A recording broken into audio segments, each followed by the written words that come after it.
Assalamualaikum warahmatullahi wabarakatuh.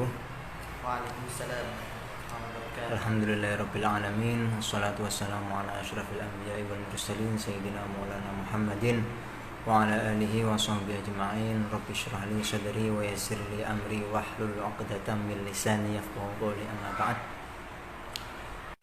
Pemirsa hadirin sekalian, yang dirahmati oleh Allah, alhamdulillah pada malam hari ini kita bisa kembali berjumpa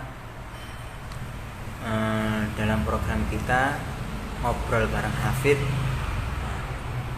Sebelum kita bincang-bincang dengan akhina Ahsanul Khuluq, sebelumnya Al-Fakir mengucapkan turut berbelasungkawa atas wafatnya saudara kita, termasuk salah satu anggota Jamiah Tahfidzul Quran tadi pagi, yaitu akhuna Sirul Furqan dari Kalimantan Timur, karena penyakit. Tadi setelah sekian lama akhirnya tadi pagi dipanggil oleh Allah. Kita doakan semoga diterima segala amal kebaikannya dan dihapuskan segala dosanya dan dikumpulkan bersama baginda Nabi besar Muhammad SAW dan dikumpulkan dengan Abu Hasan Baharun. Kita baca suratul Fatihah untuk akhina Sirul Furqan. Sirul Fatihah. A'udzubillahi minasyaitonirrajim. Bismillahirrahmanirrahim. Alhamdulillahirabbil alamin arrahmanirrahim maliki yaumiddin. Iyyaka na'budu wa iyyaka nasta'in.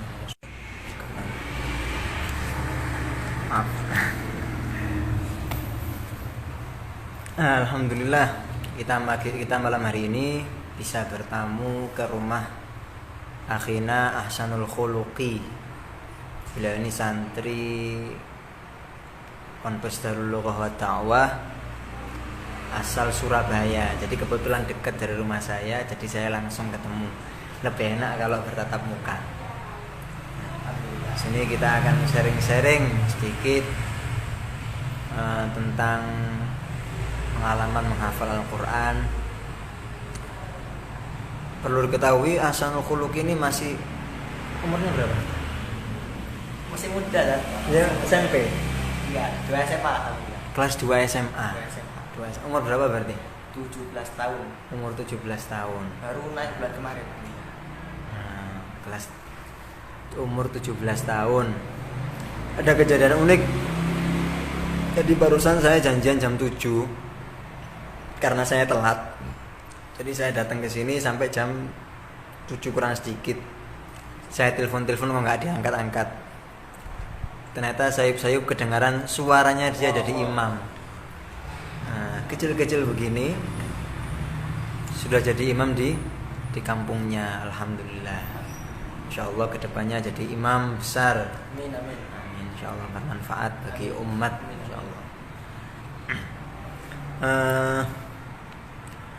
Ayah akhina Ahsan,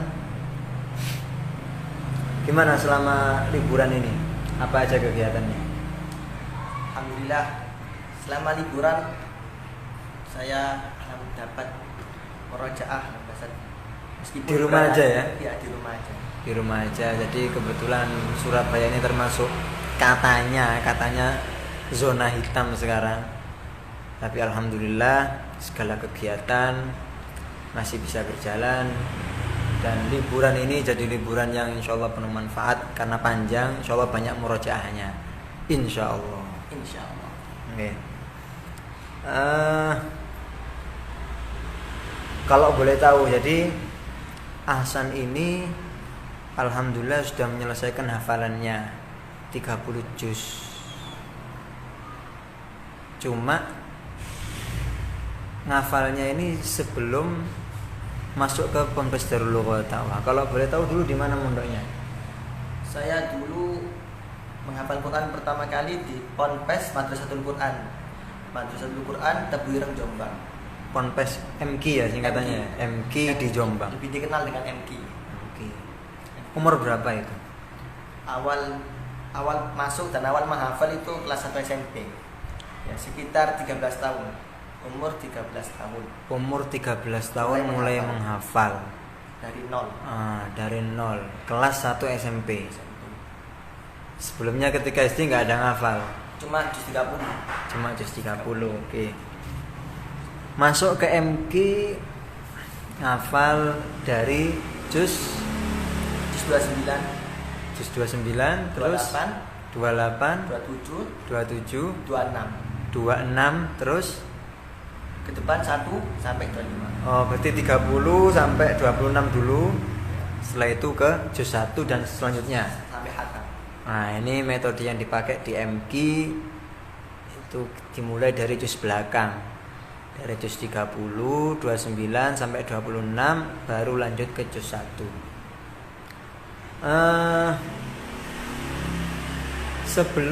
Sebelum mulai ngafal ada nggak tahapan khusus? Marhalah khusus, mungkin ada tahapan tahsin qiraah dulu. Ada. Jadi di pondok saya dulu, pondok Madrasatul Quran, santri baru semua itu tidak boleh menghafal. Jadi ketika awal masuk itu selama 6 tahun disuruh banyak-banyak baca Quran dulu, binabor, lihat sampai batas waktu 6 bulan. Kalau enggak, misalnya sampai hatam 41 kali hataman. Jadi misalnya belum sampai 6 bulan tapi sudah menyelesaikan 41 kali hataman baru boleh menghafal. Kalau setelah 6 bulan belum sampai 41 hataman, enggak apa-apa. Saya sudah sampai waktu, batas waktu. Berarti semuanya harus tahsin dulu. Santri baru ya, awal masuk selama setengah tahun. Selama setengah tahun santri diharuskan untuk sebelum mulai ngafal. Berarti semuanya harus ngafal di situ ya? Iya. Semua santri harus ngafal. Jadi ketika masuk mereka nggak boleh langsung ngafal, tapi harus ngatamkan Quran dulu. Harus memperbaiki bacaan dulu selama 6 bulan atau 41 kali hataman baru boleh lanjut ke tahfidnya. Nah, ketika itu Hasan sanggup 41 kali hataman atau 6 bulan ya? Alhamdulillah saya itu dapat kategori hatam terbanyak 63 kali hataman selama 6 bulan. 6 bulan. 63 kali hataman dalam 6 bulan. Sehari berapa ya? Ya, kalau imannya naik ya 10 juz. Sehari 10 juz. Binabor, Binabor ya. 63 hataman dalam waktu 6 bulan. Dalam satu hari sekitar 10 juz. Wah, ini termasuk yang baru saya tahu ini. Nah, termasuk metode yang memang harus sebelum menghafal Quran, bacaan harus lancar terlebih dahulu agar ketika menghafal tidak salah-salah. Nah, ketika membaca itu dengan muraqib atau membaca sendiri?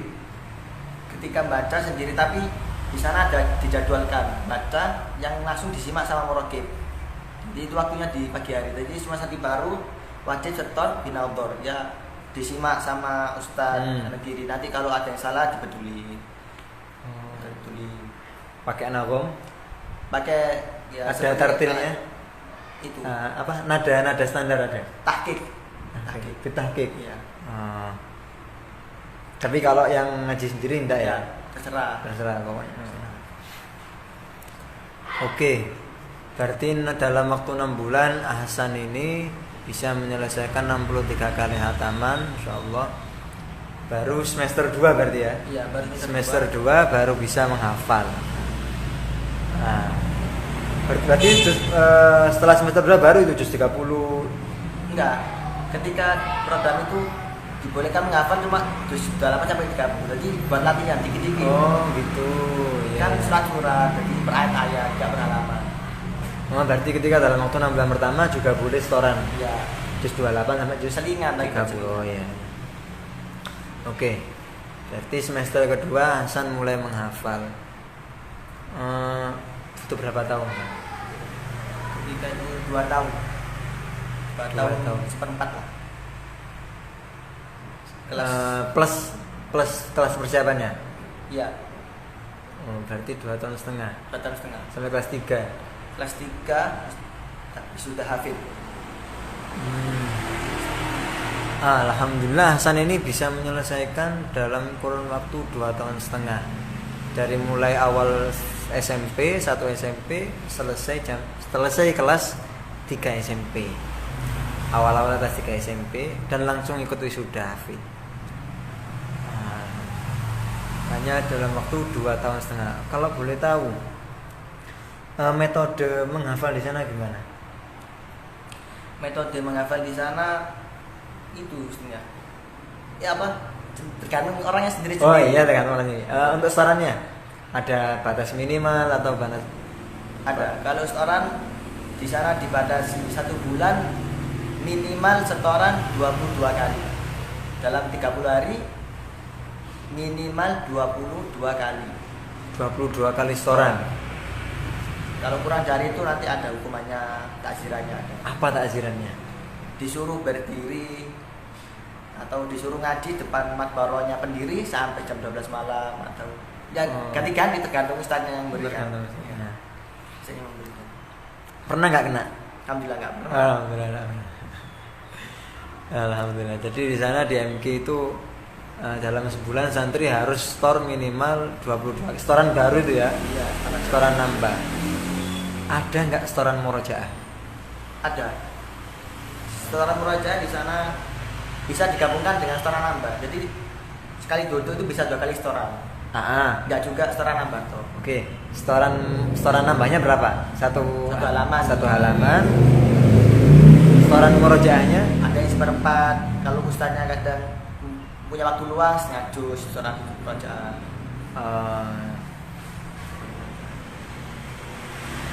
Satu ustadz megang berapa anak?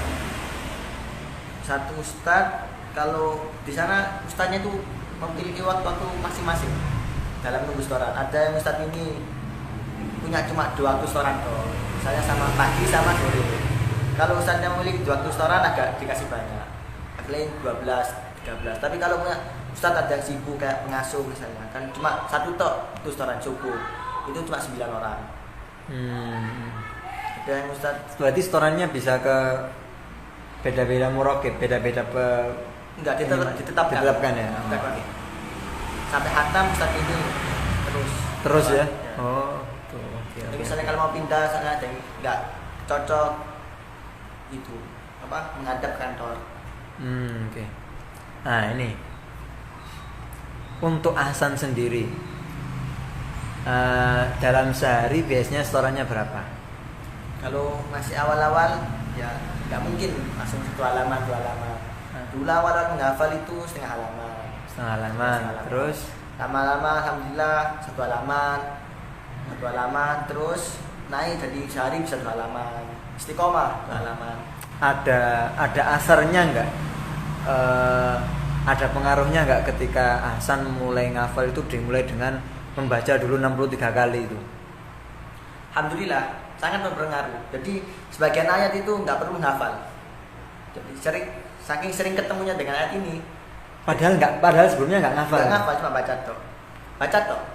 Jadi ketika mulai menghafal ayat ini, jadi baca sekali langsung alhamdulillah dapat menghafal. Saking seringnya. Nah, untuk metodenya ahsan sendiri gimana untuk ngafal itu? Ngafal 1 halaman. Kalau ngafal 1 halaman, jadi sebelum menghafal 1 halaman itu dibaca 3 kali. 3 kali. Dengan tartil lah. Dibaca 3 kali. Habis itu baru dikit-dikit 1 ayat dihafal sampai 1 halaman selesai. Jadi sebelum menghafal itu kadang sebelum tidur dibaca dulu. Soalnya itu mempermudah. Waktu setorannya ahsan pagi. 3 kali. Oh, 3 kali. 3 kali setoran. 3 kali setoran berarti 3 halaman tiap hari. Iya. 3 halaman setiap hari. Butuh waktu berapa kalau ahsan untuk 1 halaman biasanya? Biasanya 1 halaman itu 1 jam. 1 jam. Harus fokus ya. Itu campur aduk. Campur aduk. Kalau ahsan untuk ngafal baru itu ada tips-tips khusus enggak? Ada trik-trik khusus? Misalkan harus di tempat sepi, harus di atas ranjang, harus di mana? Kalau masalah tips sih sebetulnya tergantung anaknya sendiri. Misalnya kalau di tempat keramaian tapi bisa fokus ya. Monggo. Enggak, kalau Hasan. Kalau saya biasanya di masjid. Misalnya ya memang sudah tempat istiqomah. Dari awal ngafal sampai khatam di tempat itu. Di bawah kipas masih ingat kan? Oh iya. Iya. Dari awal khatam. Jadi waktu saya nambah itu mesti habis duhur. Itu sampai asar dapat 2 halaman. Paling sering. Itu di masjid Serambi bagian kanan di bawah kipas. Tempat istiqomah. Nah, ini yang anak-anak MK ini. Tempat istiqomah. Subhanallah. Volume. Enggak perlu enggak? Oh, enggak perlu. Karena sama. Nah, ini yang anak-anak MK mungkin ada yang lihat. Nah, ini tempat istiqomahnya Hasan di Serambi Masjid bagian kanan di bawah kipas. Nah, dia bisa menyelesaikan dalam waktu 2,5 tahun. Silakan diambil tabarukan sana. Udah hilang mungkin sudah direnovasi. Oh, sudah direnovasi. 2,5 tahun. Oke. Kalau untuk mengulang. Jadi setelah saya menghafal, di sana selesai hafal 2,5 tahun. Itu Hasan ada di situ ada tahapan khusus nggak buat anak-anak yang khatam? Kalau ada program khusus nggak? Program khusus setelah anak-anak khatam ada. Apa itu? Jadi perkenalan qiraatus sab'ah. Langsung? Enggak, habis sudah apa habis khatam. Setelah khatam? Kalau setelah khatam itu tergantung itu para ustadznya. Kalau ustadz saya biasanya ya langsung digembleng setoran murajaah. Untuk ikut wisuda itu ada syaratnya? Ya, ada syaratnya. Syaratnya apa? Syaratnya minimal mampu sekali duduk 10 juz minimal. Oh, oke. Juz 1 sampai juz 10. Iya, juz 10. Saya kan duduk 10 juz. Jadi 30 juz dalam 3 kali dudukan. 3 kali duduk. Oh, harus 30. Harus 30 juz ya? Iya. Ada yang sekali duduk, kadang 15 dan 10. Ada 10 yang terakhir 1 sampai 30. Udah. Oh, berarti selesai hatam santri yang udah hatam harus setoran 10 juz 1 sampai 10. Ya. Setelah itu 20 30. Ya. Enggak harus urut. Yang penting ada itunya. 15, 10 terus 15, 11, 16 terus dalam 30 enggak apa-apa. Yang penting nanti genap jumlahnya. Nggak harus 11 20. Artinya 30 juz itu harus dibaca ya? Iya, dibaca. Baru bisa ikut wisuda. Cukup berat ya. Tapi cukup ringan sebenarnya. Agak ringan juga karena syaratnya dipisah-pisah. Iya. Jadi 10 juz boleh 10 juz. Kan sebagian ada yang langsung 30 juz. Dan itu Hasan butuh waktu berapa? Berapa bulan? Dari sejak hatam sampai menyelesaikan setoran baca itu konser konser 30 juz itu 3 bulan, sekitar 3 bulan. 3 bulan. Berarti sebelum lulus SMP udah selesai. Sudah selesai. Masya Allah. Dari selesai hatam akhirnya Hasan bisa menyelesaikan setoran untuk ikut wisuda tahfidz itu dalam waktu 3 bulan, bisa menyelesaikan setorannya per 10 juz. Alhamdulillah. Ini apa ini?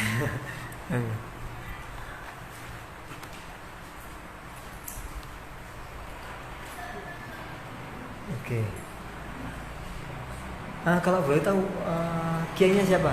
Nama kiai KMK? Pendiri pondok pesantren Madrasatul Quran Kiai Haji Muhammad Yusuf Masyhar. Masih nemu nih enggak? Enggak, sudah lama beliau wafat. Berdirinya ini tahun berapa? 1971. Oh, lama ya? Iya. Kalau Dalwa kan 81, MK 71. Tak kira baru. Enggak lama. Saya baru ramai ya. Saya mungkin yang kurang. Baru dengar tuh ya MK, Haki baru. Kalau Haki baru ya? Haki baru. Tahun berapa Haki? Enggak tahu. Pak cabang MK? Iya, enggak, itu pengasuhnya alumni tadi ya. Oh iya. Oke, alhamdulillah. Jadi itu tadi ya tips-tips dari akhina Hasanul Khuluqi. Jadi dia bisa alhamdulillah bisa menyelesaikan hafalannya di Pondok Madrasatul Quran di Jombang. Sekarang pengasuhnya Kiai Haji Abdul Hadi Yusuf. Putra terakhir. Selesai dari MQ, Hasan ini melanjutkan studinya di Ponpes Darul Dakwah di SMA-nya ya. Ya. SMA-nya di Ponpes Darul. Kenapa kok pindah? Karena ya itu di sana di Ponpes MQ itu ilmu kitabnya agak lemah. Oh, jadi memang fokus Quran ya? Ya, memang di sana memang fanya itu bidang suci Al-Qur'annya loh. Al-Quran tahfidnya? Ya, tahfidnya. Jadi untuk tafsir-tafsirnya ada, kalau tafsir ada. Cuma yang kitab yang lain. Ya, ngaji aja. Itu agak kendor. Nah, ya, itu tiap ma'had pasti ada itu ya. Ada plus minus itu pasti ada. Dan setiap pasti punya maziyah tersendiri. Akhirnya Hasan pindah ke Ponpes Dalwa. Dan dia langsung masuk ke tahfidnya, tentunya agar hafalannya tetap terjaga, gak hilang. Jadi dia langsung masuk ke Jamiah Tahfidzul Quran bersama kita para pengurus. Memang Hasan ini termasuk yang punya maziyah tersendiri, punya keunggulan lah. Sebagian termasuk dari bukan hanya dalam segi hafalan Qurannya, tapi juga dari pelajarannya juga bagus, alhamdulillah. Selalu juara. Saya juara, meskipun tahun ini belum tahu juara apa enggak karena corona ya. Nah, ketika pindah ke Dalwa,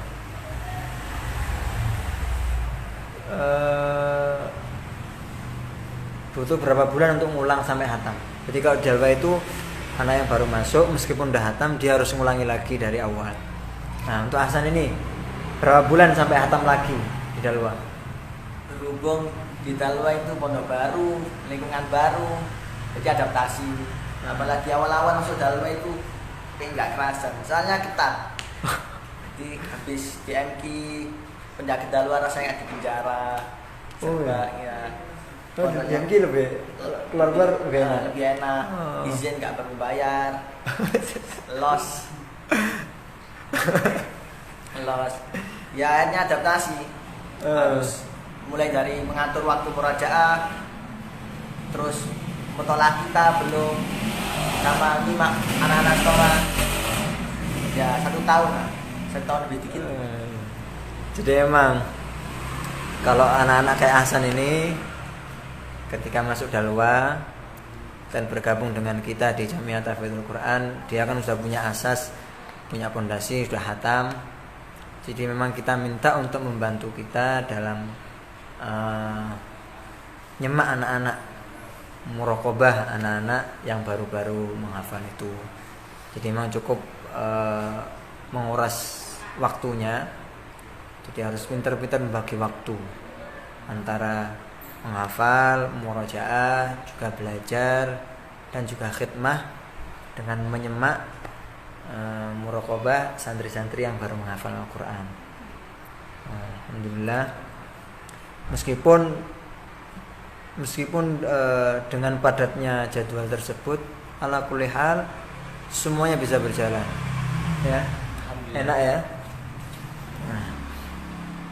Nah, kalau boleh tahu Hasan, jadi mulai dari MQ ke Dalwa, kira-kira ada nggak pengalaman-pengalaman mungkin seru atau capeknya gimana menghafal Quran, atau enak-enak aja?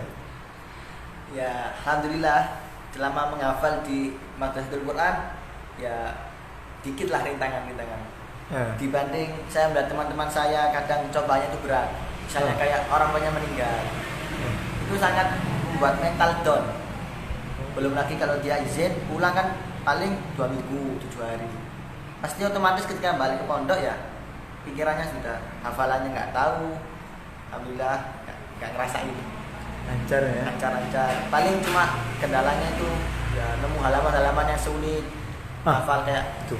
surat As-Saffat, Yang paling sulit mana yang paling sulit? surat Asy-Syu'ara, As-Saffat itu dua surat. Asy'ara, As-Saffat. Kalau As-Saffat karena mirip-mirip. Ya, Ini pendek-pendek ya. Pendek, Kalau Asy'ara sama. mirip-mirip. Itu yang Asy'ara ini cerita-cerita Nabi itu. Iya. Kayak lembarannya 79. Berarti lancar-lancar saja ya. Alhamdulillah. Itu semua ya berkat doa orang tua. Gak lepas dari doa orang tua. Jadi Ahsan ini alhamdulillah dianya hafal Quran. Dia punya saudara juga Hafal Quran baru semua. hafal Quran. Semua. Berapa saudara? 3. Saya yang terakhir. 3 saudara, ini yang terakhir semuanya hafal Quran. Oh, 4. Ya, 4 sama saya. 4 sama yang ini. 4 sama Hasan.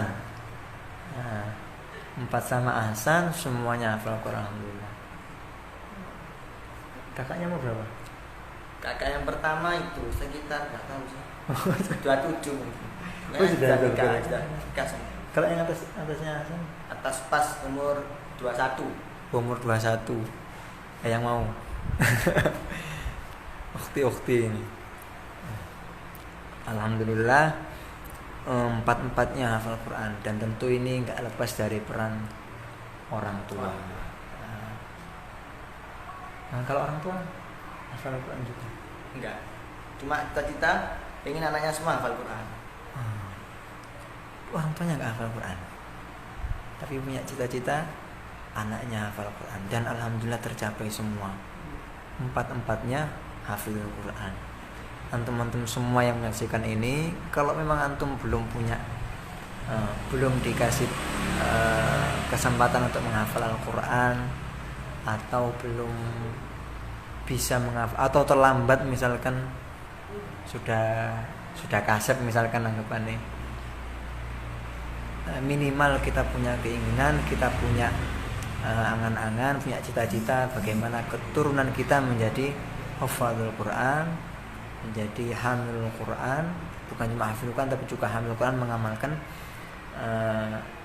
apa yang ada dalam Al-Quran insyaallah.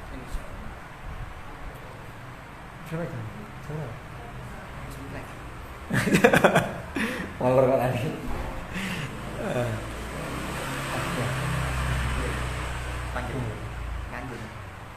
Nah, ini kita sedikit akan bincang-bincang sama abahnya beliau. Mungkin ada sedikit pesan atau gimana tips-tipsnya biar anak-anak kita bisa menjadi hafadzul Quran. Tunggu sebentar. Masya Allah ya. Ini mumpung di rumahnya, jadi kita ada kesempatan ketemu sama orang tuanya. Assalamualaikum.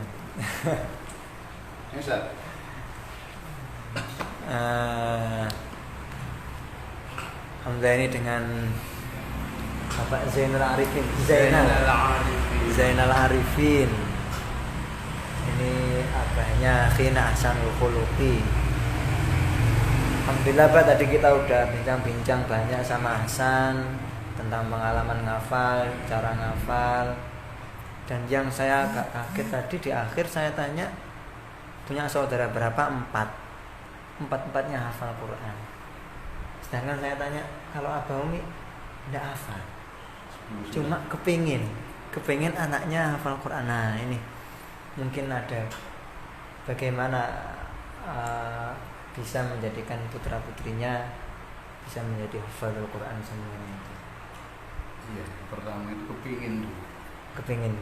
Wujudnya kepingin dulu, munculnya itu karena dengar Fadilah punya anak hafal Quran. Fadilah punya anak hafal Quran. Saya dengar ini ulama katakan ini, anak yang hafal Quran ya itu nanti bisa memberi syafaat di akhirat ini pada keluarganya, 10 ahli keluarganya yang wajib masuk Quran. Kalau orang tuanya nggak hafal ini ya kata ulama usahakan dari anaknya atau keturunannya ada yang hafal Quran. untuk jaga nih yang namanya manusia ini kan banyak dosa, untuk jaga. Yang kedua juga pernah dengar lama yang mengatakan nanti anak yang hafal Quran akan menyambut orang tuanya, ya kan? Dengan membawa mahkota dan disematkan, dipakaikan ke orang tuanya. Dan mahkota itu cahayanya ya, lebih mencorong daripada cahaya matahari kalau itu ditaruh di rumah. Nah itu yang jadi apa, motivasi, dorongan.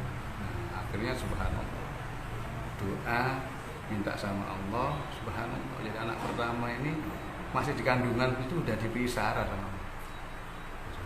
Masih dalam kandungan itu anak yang pertama itu udah dari sarah. Kalau anak itu nanti hafal Quran, akhirnya subhanallah mulai umur 3,3 tahun ya, belajar abata 4,5 tahun udah lancar 30 juz. Bahkan surat-surat penting itu sudah mulai hafal. Dengan bantuan huruf Arab itu belajar baca Latin. Jadi nggak pakai TK anaknya. Anak saya 1-2 nggak pakai TK.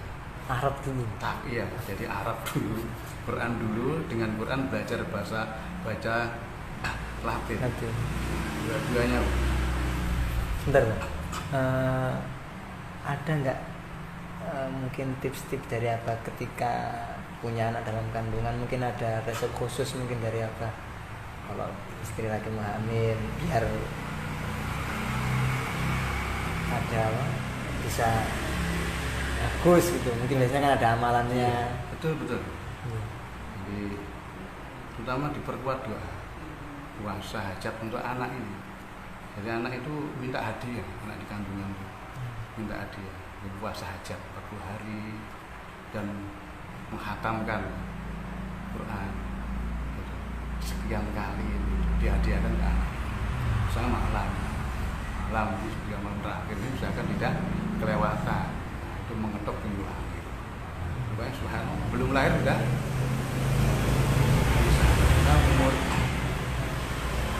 7 tahun udah mulai sakit-sakitan berapa bulan. Yang pertama ini? Ya, yang pertama. Akhirnya pindah ke Madiun, karena akhirnya khatam di Madiun. Jadi khataman akbar pertama itu di Madiun, di Pondok Rodul Quran.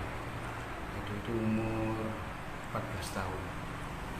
Nah, setelah itu sang punyanya disuruh tabarukan ke Bandar Pondok Rodul Quran, Bandar Kidul. Di mana? Jadi itu di Kediri.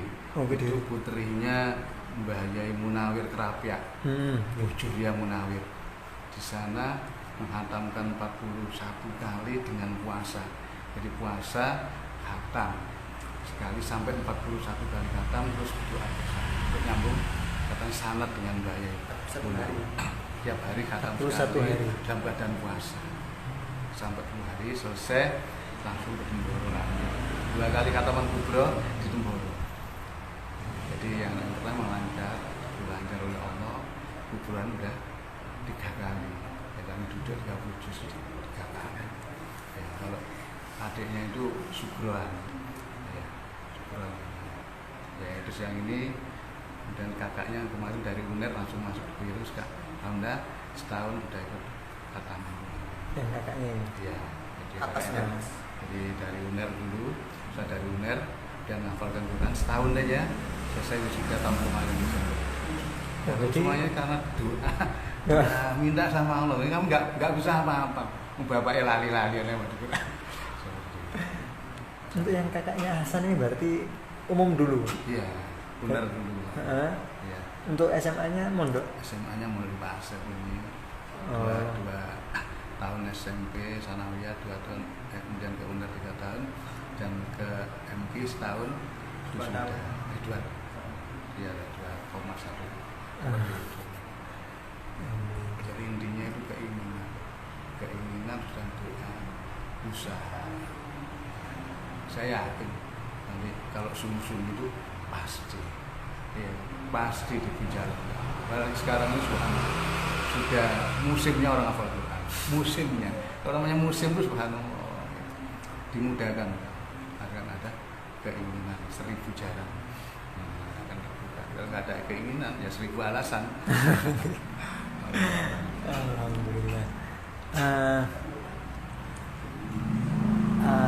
Itu kan kalau selain mungkin keinginan pasti itu Pak, keinginan doa pasti, mungkin ada cerita-cerita mungkin yang seru, sedih misalkan tentang anak-anak selama perjuangannya. Ya kalau itu yang ini yang paling mengasihkan itu yang ini, yang putri-putri itu kan agak jauh ya. Jadi Surabaya, kasih ambil yang Temboro aja, pindah pada 3 kali yang pertama ya. Jadi Jombang, Madiun, sempat berdiri itu Temboro, yang hampir 15 tahun lah yang pertama itu sampai Kudusita, sudah Dauro itu ya kami sengaja ini memang nyambanginya sampai sudah mondok. Nah, di situ nikmatnya. Jadi Dari sini sepeda motoran? Iya, itu saya hitung itu 180 kilo. Ternyata Surabaya itu santri yang paling dekat. Oh. Karena di Temboro itu santrinya seluruh alam. Sabang Dewa Maroke, Dun Asia gitu. Jadi kami ketika sampai sana cuma 180 kilo. Sementara yang dari Aceh, Sabang, yang dari Merauke, yang dari Thailand, subhanallah, nggak ada apa-apa. Oh, iya. Nah, kemudian ketika kehujanan ngajaran itu ya hiburannya ini ya Allah.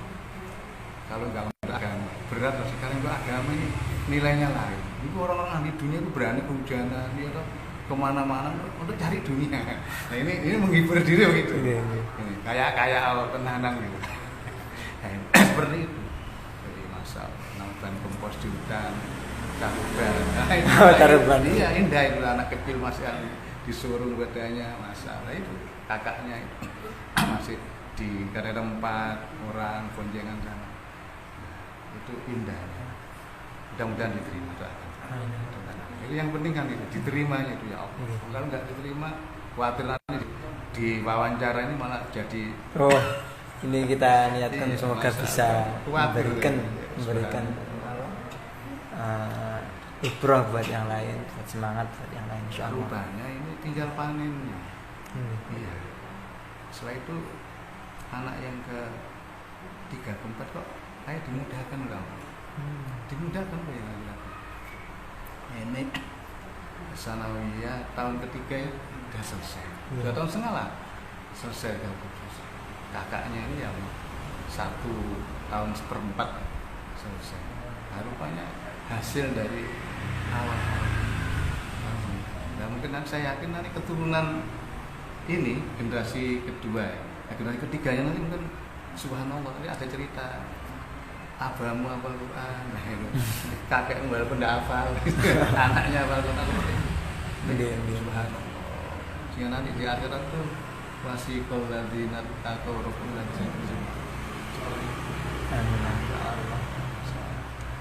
mungkin insyaallah. Terakhir mungkin untuk pesan-pesan buat kami, buat teman-teman mungkin yang masih menghafal Al-Quran ataupun orang tua yang mungkin anaknya sedang menghafal Al-Quran mungkin ada. Ya, jadi perlu jadi catatan ini wasiat dari Kiai almarhum Syairon Pak Abdillah yang ketika dia bertemu wali santri itu selalu mengatakan atau sering mengatakan begini, bapak-bapak ini kalau menitipkan anak, menaruh anak di pesantren ini niatnya harus dijaga. Kalau anak bapak ini dijadikan ulama ini ahli Quran, ahli agama ini kedudukan yang paling tinggi, nggak ada yang lebih tinggi dari ulama. Itu warasatul anbiya. Anbiya itu subhanallah kekasih Allah, maka ulama ini kekasih Allah. Nah, kalau kita ini menjadikan anak-anak kita yang ahli Quran, hafal Quran, alim, maka subhanallah makanya hanya sekedar dikirim dengan uang, dikirim dengan amanah. Bayangkan anak-anak kita tiap hari satu lembar, satu pojok, dua pojok untuk susun Quran. Nah, ini artinya perjuangan. Bagaimana bapaknya di rumah ini masuk enak-enak saja, walaupun cuman ya mungkin separuh halaman.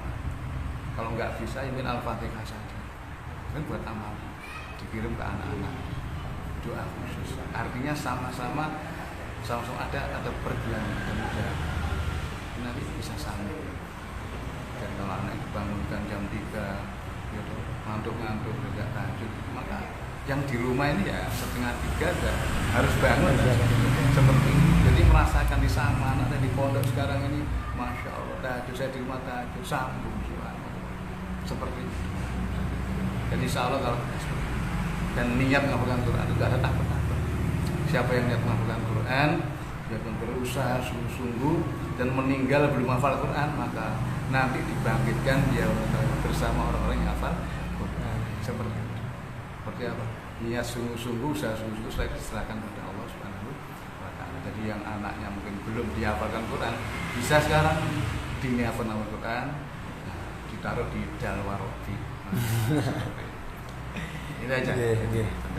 Alhamdulillah, insyaallah kita bisa menjadi pelajaran dari pertemuan yang barokah ini insyaallah.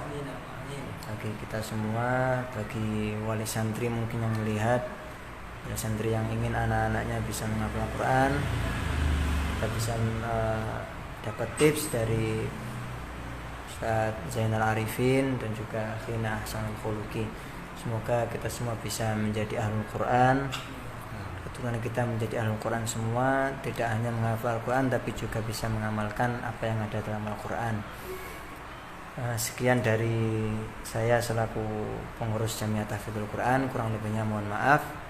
Minasy syaithanir rajim. Wassalamualaikum warahmatullahi wabarakatuh.